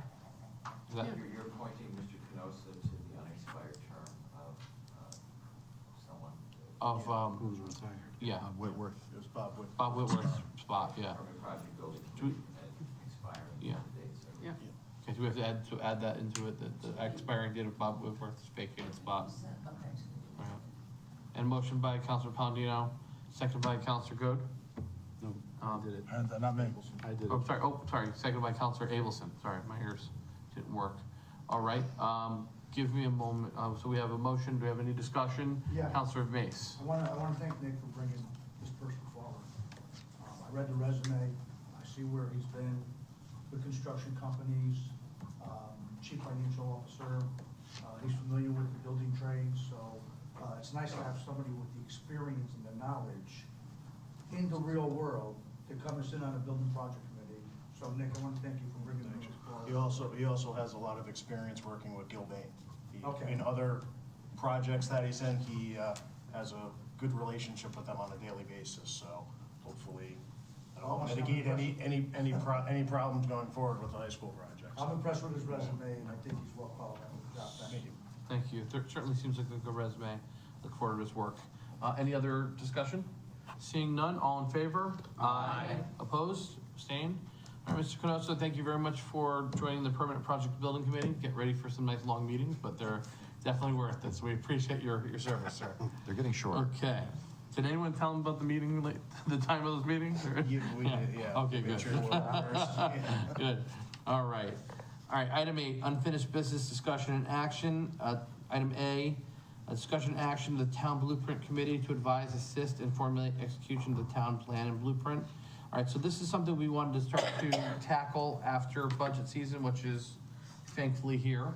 I think we'll probably want to have it revisited to discuss further, and there was some language that was already put together by yourself, the town manager put together. We'll push this to. Is it ready to go? Or is there anything that we have to It's in the discuss? form that, if I may. Yes, please. Sorry. It was, it's in the form that I drafted it, I think back in March, at the request of the council as to how the committee could be composed. But certainly it's up to the council as to how you want to structure it, and who you want to put on it, and what time frame you would have them report out at. We had that language to I know we already have it, but have that added to the next meeting, and we'll put that into action. Does that seem fair for everyone here? Show of heads, good? Yeah, for the next meeting. Very good. Okay? Well, yeah, you just, I mean, because in here right now, it has a date of no later than December 31st of 2023. We're gonna have to amend So you're, I mean, you're down to 6 months. Correct. We talked about that. So it's gotta be done. We talked about that today, myself and Michael have talked about that. We'll probably amend it out a little bit if need be, but, 6 months is still a good chunk of time. But Well, yeah. not if you meet quarterly. Yeah, no, That's we would. 2 meetings. You have to change it to a Probably look monthly for it meeting. not to be quarterly, right? You'd probably change that, Yeah, right? I would expect you're gonna That would wanna only make sense. at least push it out until the spring for reporting. Yeah. Well, yes, because part of the thing is you have to allocate the ARPA funds Correct. by the end of '24. So you can't go too far into '24. Correct. And it has to be spent by when, 25 or 26, Anthony? 26. 26. Okay, Yep. so, time is Of the really of an essence. essence Well, here. Yep. Or we gotta change things in here. Let's look to get this done as quick as possible. Are you ready, prepared to discuss today? Would you prefer today? Well, I mean, it was, because when we originally talked about this, we were talking about department heads, and I see where that has been changed, and it's actually, members of Planning and Zoning Commission, Park and Rec Commission, Economic Development Commissions, there are town people on here, and then there's ex officio, which are department heads, which they don't have a vote. So I think we've covered that aspect of it, on there. And I guess the only thing that would have to be changed is the December 31st of '23. I think we have to move that out a little bit. And I would soon move it out to either, I would say like February or June March. 30th, '24. you might be, Well, that's too might far. be too far out. to just- I would say March 31st of I was 2024, thinking February or March as well. the end of yeah. the first quarter of '24. Yeah, March 31st, 2024, makes sense. Is, Gives it another quarter. I have a question. Good. If they have to report by March 31st of 2024. Not report, will report back to us, not report to the meeting. Well, they have to report back to us. Yeah. When are we going to appoint them? That would be what we're working on right now, Okay. to build out the committee. I mean, I thought Mike did a pretty good job in getting the structure. I don't see any reason why you can't go forward now. right. The motion. We most certainly And then can. by the time you appoint everybody, by the time they get settled, they could get back here by December 31st. I'm ready to rock and roll on this, let's do it. I mean, I would like to see this get done. If the board is ready to move forward with this, let's do it. Let's get it off of old business and get the show on the road. So I'd like to make a motion to accept resolution number 1-23, a resolution to establish a blueprint committee, with the change being that the committee is directed to report out its findings to the town council no later than March 31st, 2024. Second. All right, motion by Councilor Angeloni, seconded by Deputy Mayor Zampano. Any discussion? Yeah, I have a question. So Go ahead. we're accepting the whole document as printed, with the exception of the date change, that's basically it. Mhm. I don't know that accept is the right, I think that your motion should be to create a town blueprint committee as set forth in resolution number 1-23. Okay, Okay. so I Correction will, of March 31st, 2024. Yeah, I agree with council. Yeah, amended as council yes, stipulated. yes, I amend the motion as stipulated by the town. Can you second that as well? Second. Michelle, do you have that? I'll second. Okay, great. One other question, that in the document, does it just lay out who's gonna be on the committee, or does it give them a charge as to what their responsibilities are too? Because if they're to report back to us, the charge has to be. It does have a charge at the top. It does. Okay. To do three things essentially, the way it's written. To establish a committee for number one purpose of evaluating previous town land use studies. The second item listed is developing a scope for future land use study requested by the town council. The third is to recommend a plan for the comprehensive use of all town properties to the town council. And if I remember correctly, quarterly or as needed, right? Or if they need to meet more, they can, or whatever. Yeah. Right. Correct, that's in here as well, that it's required to have a meeting at least quarterly. And I mean, I think it obviously could be bumped up just due to the timeframe. If you want to do it, I would like to see maybe Well, monthly or every other The month. committee can do that. Can make that, make that motion, Decision. of course. Okay, good. I'm happy with this. Any other discussion? Yeah, I thought when we were first talking about this, it was they would report back to the council on a quarterly basis. Well, it does, it says, Says that in here. and updates to the town council as Please necessary. quietly and provide reports and updates to the Yeah, town. much like we have in our reports. already. And also. The findings will be, Okay. the other. To send his findings to the town council no later than March 31st. Correct. They have to come up to the town council. Yeah, but they're saying progress reports per se, like, like we do with committees. Yep, okay. Any other discussion? Just, who picks who's gonna be on the council? Who's gonna be on the committee?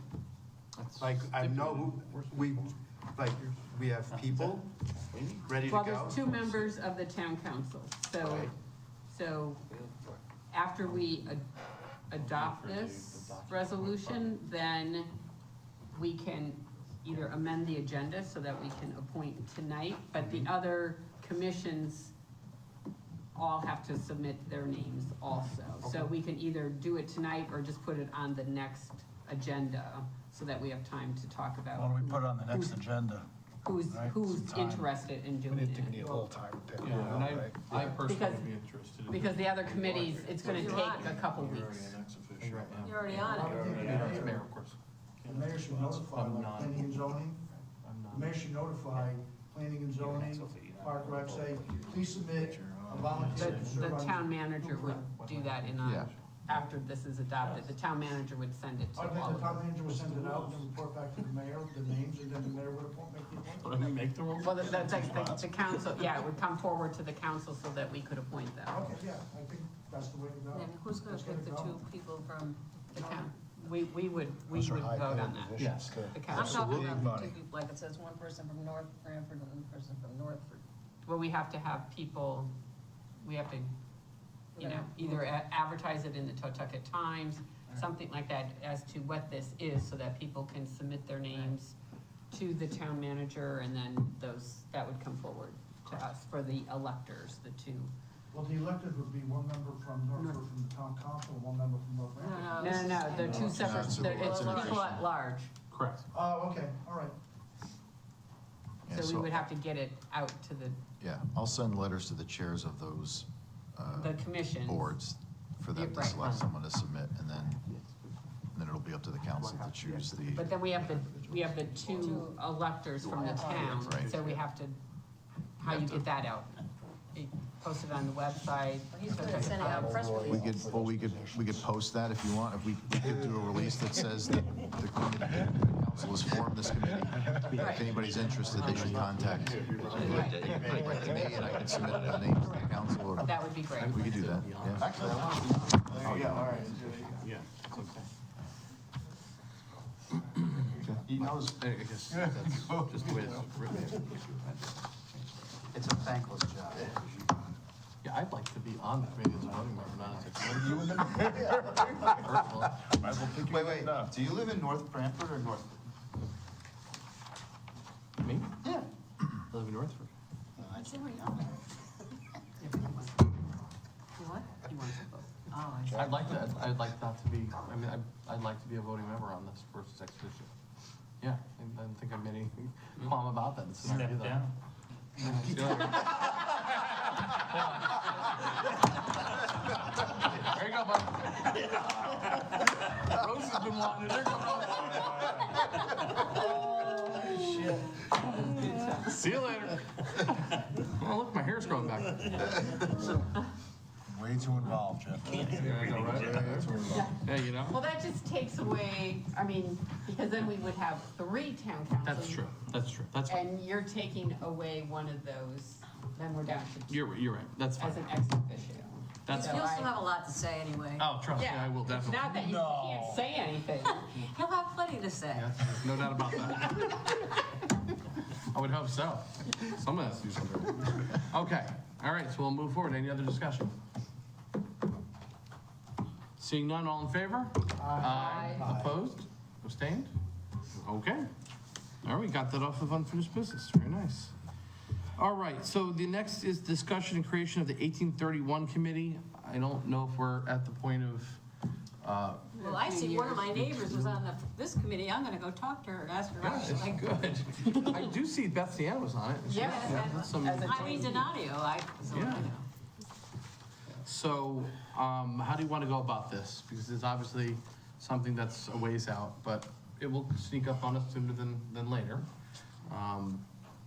Shall we, what do we do? I'm not really sure. I don't know. I like your honesty. So, I mean, again, I think this is something that you have time on, obviously. We're 8 years out here. Yeah. But, you know, I mean. The blink of an eye. Yeah, I mean, I think the only reason I flagged it maybe so early was just because it's a momentous Yes. anniversary. And I think one that if we really want to pull off a really good, proper celebration, you're going to want to plan in advance and not just jump on it. You know, when the 150th anniversary, I was kind of surprised to find out, you know, they started doing their meetings in 1980, but they had been planning for it prior to that. So, you know, they had their meetings, their minutes to reflect what they were acting on with the things that they were creating. So they took at least a year of really solid work before they did it. I would tend to think that you're probably going to want to exceed what they did, at least in some scale. Some scope, sure. They had the largest parade ever. It was. Well, and there's also the money aspect. I read the article where the town council Yeah. almost didn't give them any money for the Yep, event. that's right. And then there was, the Little League was upset because they were going to do a carnival on their grounds and smash up their field. So there's all sorts of fun stuff that was going on back then. But you know, I think that, you know, like Councilor Angeloni says, I think the biggest part of this is to make a really good event happen when you want it to happen.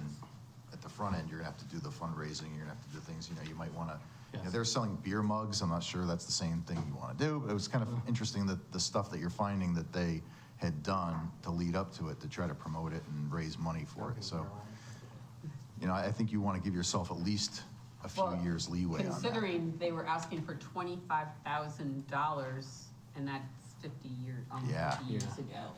So, I mean, it's Yeah, it's not, significant growth. yeah. Absolutely.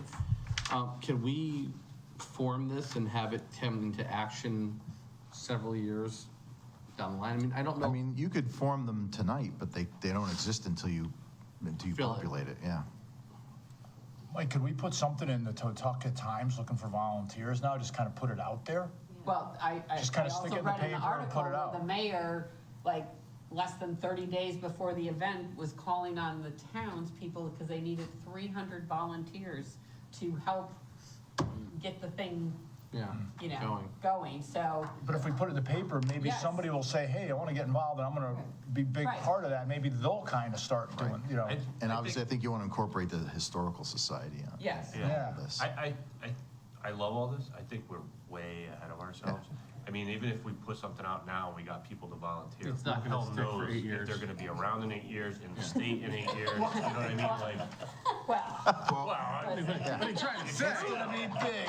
A lot can be really big. I think you need to sit On their there and. stone, it's gonna say was on the plan. right. So, Wanted to be. they had the Ronald McDonald. What's They that? had Ronald McDonald float. Perfect. Yeah. We You can't have, even do we it have anymore. 8 years to get them.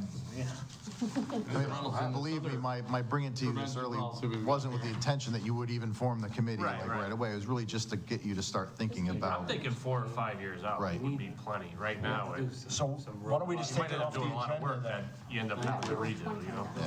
Yeah, I mean, obviously, it's gonna, Jeff, why don't we just take All it right, off the guys. agenda? we got a lot of people talking at once, I can't. Okay, so I agree with you, Ron, that we're a little preemptive on this. I also agree with you, Rose, that it's $25,000 in 1980 money is probably, or 81 money, I don't know the number, but it's probably a hell of a lot more.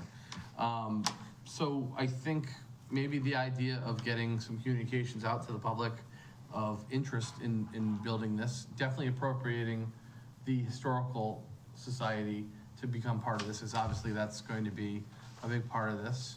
I don't know if that creates a motion, or if it's more of a memo, an action item.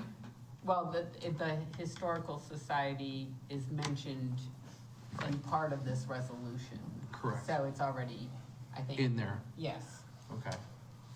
And I saw where the police chief had a lot to do with this thing. Saw that too. 50 years ago, Yeah. so it might have to be written into the next job. Yeah, it's gonna be a job description. Rory, can you make notes of that in the next police commission meeting? Contract. Yeah, Since it probably is gonna happen soon. Yeah. we'll get him a sash.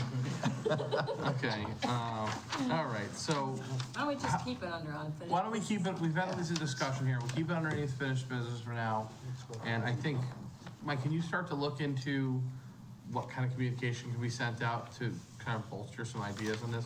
I also think that it will probably create, do we have to have a motion to create an account to possibly for fundraising, something? Yeah, I mean, that's For donations? the resolution would, create the capacity for the finance department to set up the account for I it. don't see a problem with starting that and creating an account with the resolution. I mean, I think that might make sense in case someone hears this and says, I want And to if someo's not Write this here in in 8 years but wants to give contribute money now, to it. have a video, we'll play that. Write us into the will. Wasn't that a Richard Pryor movie where he had a Brewster's Millions or something? Yeah, like that. So, Mr. Mayor. Like that, might have been in 1981. Jeff, Mr. Mayor. Yes, sir. If we were to do something where we just did something to start an account, and what if every year when we do the budget, even if we threw $1,000 into it, just threw some, if we just did that, just to kind of, just if it's $1,000, and then just do it for the next 8 years, at least we got something where we have an account that has, it's almost like a vacation I don't fund. You're think saving that's for a a bad idea. vacation, you're gonna go on vacation, you gotta start it, do something. Mr. Mays? Yeah, just a curious question that, you're having the anniversary, Uh-huh. are you gonna still have the Poco Fest that same year? Because they're kind of close together.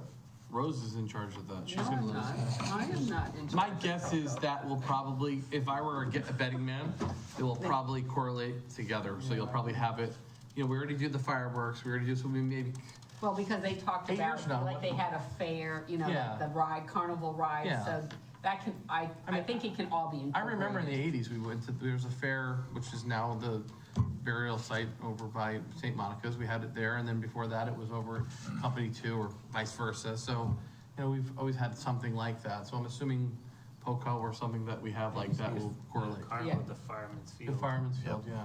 You may not have to worry so much about the volunteers, because a lot of people got volunteered for the Poco Fest, so if you're gonna kind of merge them together. or You make Well, it we into usually one don't because- have enough volunteers for the So, POCO. actually, it's an interesting question. I apologize, I didn't mean to interrupt you, but how many years will that be? How long, like, what are we on right now? What's the next year's POCO Fest? The what? It'll probably, at that time, because we had 2 years off we're probably gonna be close to 30 years for POCO, if it's still running at that point. Has it been that long? 30 years, that could be, that's interesting. We just did 20. So that could be Yeah. something that we celebrate as well. Okay, I mean, I think that's probably you end up doing. So can we My guess establish an is that account it's- tonight? Is that how we? That the two will coordinate, commingle. if the POCO's still around. If you want to be on, if you're establishing it, maybe you should probably. Well, they're just talking about establishing an account. An account right now, Which is part Yeah. of the resolution. yeah. Just so it's got a name, Maybe Anthony could do a resolution for that. I would Clean up. suggest giving us some time to. Yes. Okay, so we've had a nice conversation about this. Yeah. Let's carry this forward to the next meeting. Anthony, can you create it? I know you're gonna be here in 8 years, because we can't let you go. You do everything for the town. So in 8 years, you might actually be president of the town. We'll create that spot. And, but if you wouldn't mind putting something together for us in that capacity, and we'll look at it next month or next meeting, and we'll try to take that off of old business. Good? We good to move forward? Yep. Yeah. Cool. Okay. Taking All care right. of all kinds of. Item 9, new business discussion action.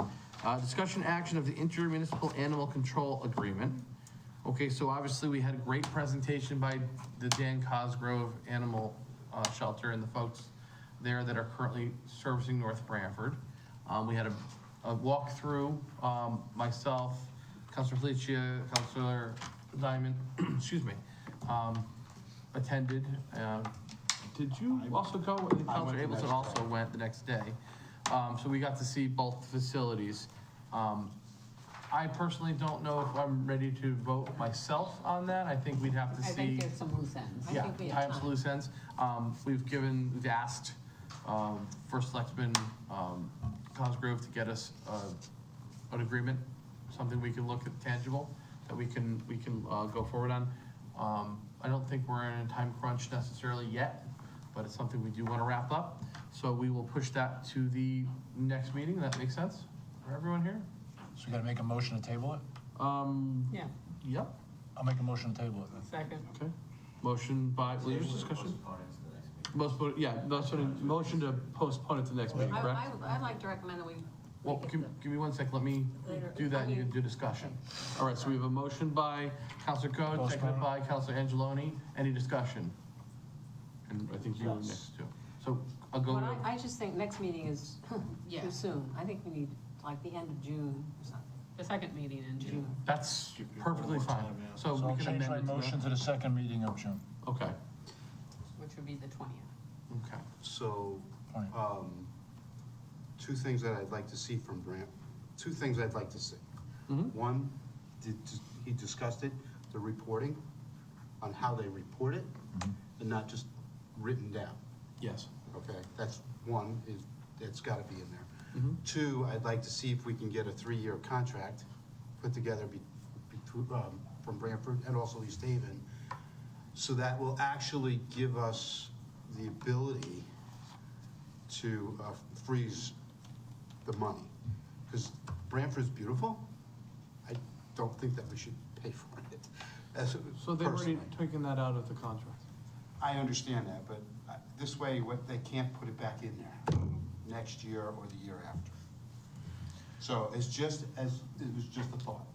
Sure. Just so I'm clear, what's being asked for. So you're looking See the for, contract's the if you same. do a 3-year contract, you're looking to freeze the cost for the Yeah, for the next for 3 the years. timeframe? Okay. What's the possibility of Branford matching? That's what East Haven did 2 Havens. years. You saved us 2 years? Well, they know, because- they've seen the East Haven package, and this is what they came back to us at with the meeting we had with them, which was lowering it to, 157,600 and change, and indexing it to CPI for, so. What CPI index? Because there's a lot of different. That's one of the notes I made. Yes, to figure out what that actually means. Well, there's a lot of CPI indexes. Well, if it's a consumer price index, I was gonna ask that question, how's the consumer price index, because there's usually like 400 items that the government goes by when they come up with a CPI. How does that affect what the animals do and what the shelter does? I didn't get it. A lot of unions and a lot of negotiating is based on the CPI, whether there's gonna be a wage increase or not a wage increase above the. You would hope I they- don't understand what the CPI was. You'd hope they stipulate that in any kind of agreement they send to us. That's why we don't know yet, because it's all conversational. But until we have an actual agreement, then we can comment on what that means if they don't stipulate it Well, I think you want the specifically. CPI before you sign the agreement. Well, no, of course, but we have to see an agreement before doing so, right? So we wouldn't sign anything without reading through the agreement, but hopefully it'll stipulate that within the agreement. So I guess I would ask, what do we know now? What do we know is East Haven's offer versus Branford's offer? What's it exactly doing? Mike, could you break that down really quick? So East Haven's current offer for their services is 40,000 less than we budgeted for. So how much? So we budgeted 175, and I think their latest one came in at 135. Am I right on that? Yeah, they took were the 140 and they 5,000, took yeah. 5 off. 135. So 135 They for took how an additional long? 5, that's for the term of their 2-year agreement. Both years are the same? Okay. Yeah. So And then what's we reevaluate What's it. Branford's proposal? Based on service, it's reevaluated with East Haven. So the Branford proposal is bringing us back to 157,600, which is what we paid in fiscal '22, and then carrying that forward for this fiscal year. And then they were going to index it to CPI for any potential increase after the fact. But the big part of that proposal that they've given us is taking us off the hook for all the capital. stuff that they originally wanted us to pay for. That's gone. Well, are we under contract? Well, no, Okay, so we they're- never signed on, we never agreed to do the capital improvements. Right, so I prior. guess I would rephrase Right. that, taking us off the hook. So that's why I'm asking, what are the exact proposals so everybody can understand, absorb this and understand it? It's 157 versus 135. 135 for 2 years, each year is 135. 1 year, Well, what I 1 year is wanted- 157 with a possible increase based on a whatever factor for the second year. Right, what I wanted to do was get Okay. their written proposal, and then we have East Haven's, and then we could give you a side-by-side analysis. Right, that'd be So we're actually doing the apples to apples as Yeah. opposed to the, Yeah, okay. yeah. Yeah, I think that's the only way to do it, to actually. Well, because I know, Jamie Cosgrove had said that it was, that we had to pay for the capital, that it was part of the agreement, which I think that is definitely a sticking point, that has not been determined that we were on the hook for the, There were many proposals going through historically, and as opposed to signed amendments, the town manager had to go through these in detail, and there were certain assumptions made that our town would just sign on to these and agree to these, but without signed documents and proper amendments. It was very loose, casual, as opposed to formal like it should have been. right, so, So I don't know that we had that obligation. right, I so don't see that Tom's obligation. point of them taking it off the table, Right. it was never, in our mind, Right, never was on the table. It was never happening. So it's kind of it's unfair to say it like that, because it's misleading, that's all, that's really. Part of the why. original arrangement that they would like us Right. to have abided by if we didn't go and look in other directions. But basically, they didn't give us anything. They didn't give us anything. They pulled off that ask. It was an ask. And they reduced And their they first reduced proposal. it. How much was the capital improvements that they requested? I don't know, it's, $1 million. It was like, yeah, I thought it was about $1 million. like, I thought it was like 1.8. But it went down due to fundraising, and they were looking, that's why we were punting it. $1 million down a little bit. over 15 years? So the life of the bond, I think it was almost 20 bonds. So it's 100, And they haven't gone out to bond yet. Well, he said 180 months, so isn't that 15 years? Okay, so if it's $1 million over, whatever, it doesn't matter how many years. it's $1 million. It's $1 million. Yeah. Right, so in the second year, according to CPI, they could go up $30,000 to cover the cost for the year of the, that's what I worry about. That's why I request a 3-year. This way it locks it in, just so you know, even though it's a 2-year. We have to obviously know what the CPI, what that Right. establishes. You can't just, that's, can't be vague like that. You'd have to I know. figure out what it actually means. Right. I personally would like to get away from a CPI. I don't like dealing in unknowns. I like something, sort of like the teacher's contract where what the escalation looks like and it's laid out in black and white, and then there's no guessing or there's no shock factor later on if, something goes through the roof. I think that's a fair ask. Okay. If the council is amenable to that, I'll ask for a 3-year agreement. If that's what I'm hearing, yeah. Show heads? Yep. Yeah. Yep, Yes. I think that works. Okay, so we're gonna push this to the 30th, the June 30th meeting, correct? Or, sorry, 20th meeting. My calendar shows June 20th. Yes, you're correct. June 20th, I misspoke. Just so you know, the CPI for 2023 was 6%. Thank you. Okay, it's interesting. According to the internet. Could be wrong. Never. Nothing wrong on Google. Google's always right. All right, okay, so we're good to move on to item B, discussion. Oh, we got a motion to postpone. We do, motion to, There was a second. you are correct. Thank you, we're in discussion. So, any other discussion? Seeing none, all in favor? Aye. Opposed, abstained? Thank you. Okay, thank you for that reminder, I appreciate that. Okay, item B, discussion and action of trash recycling contract John's Refuse. So the council has before them tonight a memo that I prepared that, and also a draft of the amendment to the contract. As you know, we're required to negotiate our bulky waste portion of the refuse collection contract for years 3, 4, and 5. This is an amendment to the contract, which does the prescribed increases for just the bulky waste portion for those years 3, 4, and 5. And I included the analysis in the memorandum that just shows you what the total cost is for each of those 3 years out.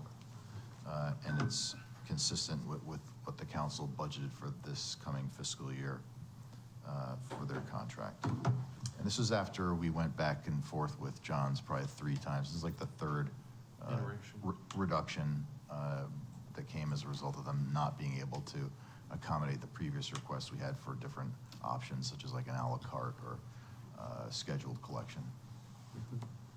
So I'd like to make a motion to authorize the town manager to sign the proposed contract amendment to the June 30th, 2021 refuse collection contract with John's Refuse, adjusting the bulky waste collection for years 3, 4, and 5 of the contract for a total amount each year for refuse collection as indicated. Year 3, $1,408,281. Year 4, $1,451,113.